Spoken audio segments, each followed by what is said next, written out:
So what the king does now is he sends a messenger to Surendra's house. Why does he send? So that the messenger goes and calls the the Surendra's wife and his children. So look in the 16th paragraph. The king sent a messenger to Surendra's house, and soon the make-believe Surendra arrived with Vandana and the children. So who is the make-believe Surendra here? Yes, it is Lord Saka.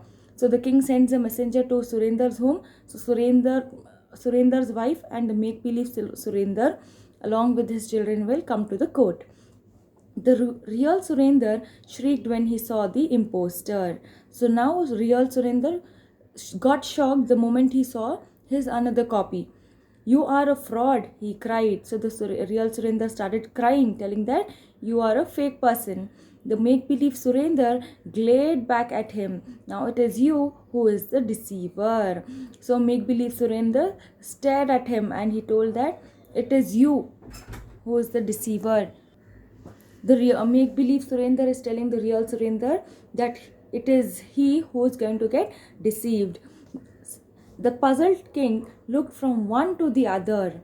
I cannot tell the difference between the two, he told a speechless Vandana. So now the king is also shocked looking at both of them.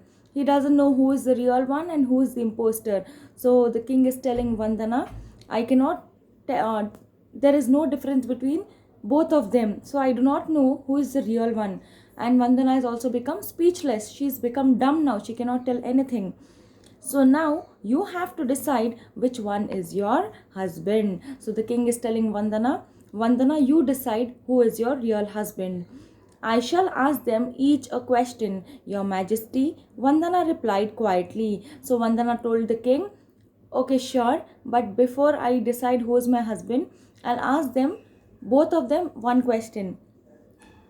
She turned to the god Saka and asked, is it better to be generous to yourself, your family, your neighbors and friends, or your servants? So she turned to the make-believe Surendra. She turned towards Lord Saka and asking, is it generous? Is it generous for you to be, is it better for you to be kind towards yourself or your family, your neighbors and friends, or your servants? See what Saka replies.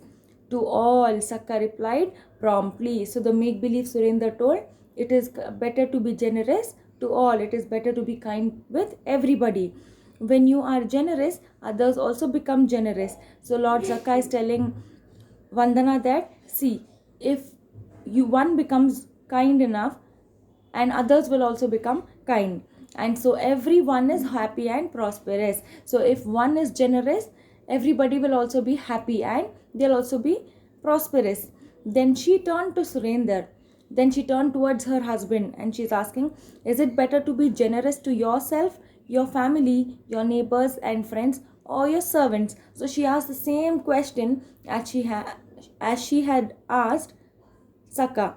So see what Surendra replies. To none. Surendra howled in wrath. So Surendra was very angry and he says, it is not better to be generous to anybody. I'm not going to be generous with anyone.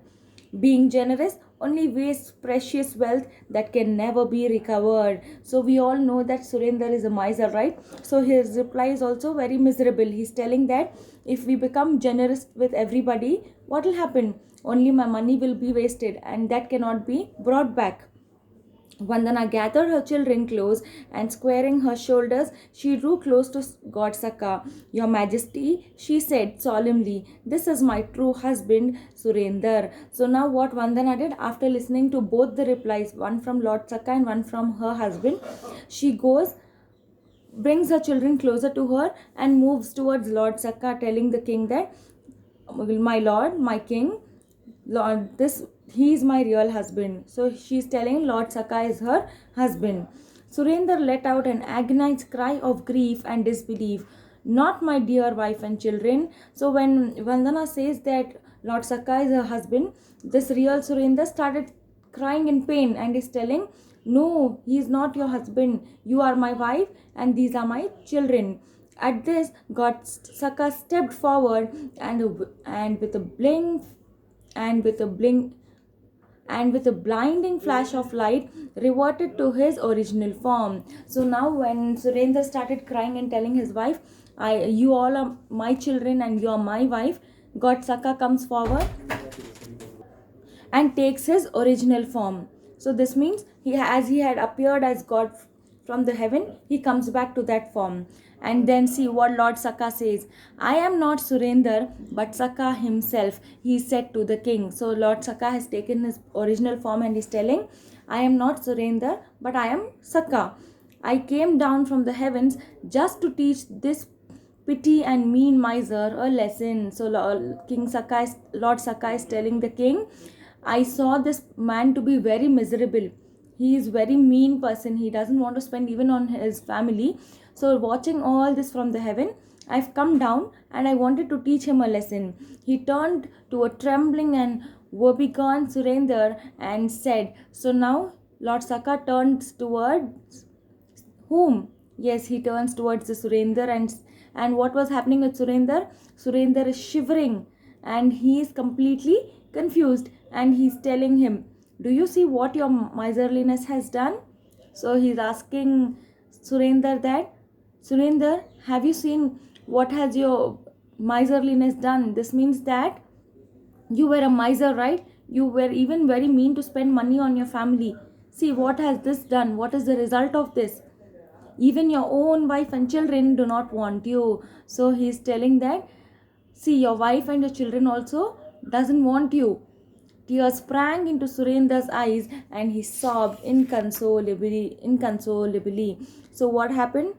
When listening to Lord Saka's words, Surendra started crying, and he couldn't be consoled by anyone because tears were rolling down his cheeks. Your only hope for salvation is for you to stop being a miser. So Lord Saka is telling, if you want to get salvation, you shouldn't be a miser anymore. This means you need to spend on your family and stop being miser on everything.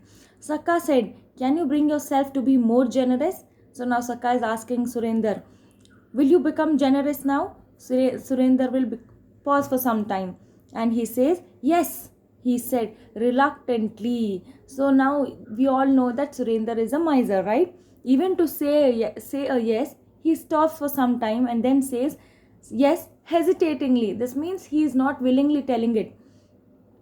I will try to be a little more generous. So he's telling hesitatingly, not only generous, but I'll try to be little more generous. You will have to be a lot more generous, warned Saka. So now when he says I'll be little generous, Lord Saka is warning him and telling, not little generous, you have to be more generous, or I will be back for you. So he's telling, if you are not generous with anybody, I'll come back in my form again. God Saka vanished in a cloud of smoke. So telling all these words and warning Surendra, Lord Saka goes back. He disappears. Surendra embraced his wife and children happily. This means he went and hugged his children and his wife. And he's very happy because now the confusion is over. I am so relieved that this ordeal is over, he told Vandana. So Surendra is telling Vandana, after embracing his children and wife, he's telling, I'm so happy that this confusion is finally over. Shall we celebrate? Vandana asked shyly. So after Surendra says all these words, Vandana is asking, okay fine, can we have some celebrations now? I can make dozens of laddus. So she's teasing Surendra, telling that to celebrate, I'm going to make lots of laddus. Dozens of laddus? The words rose sharply to Surendra's lips.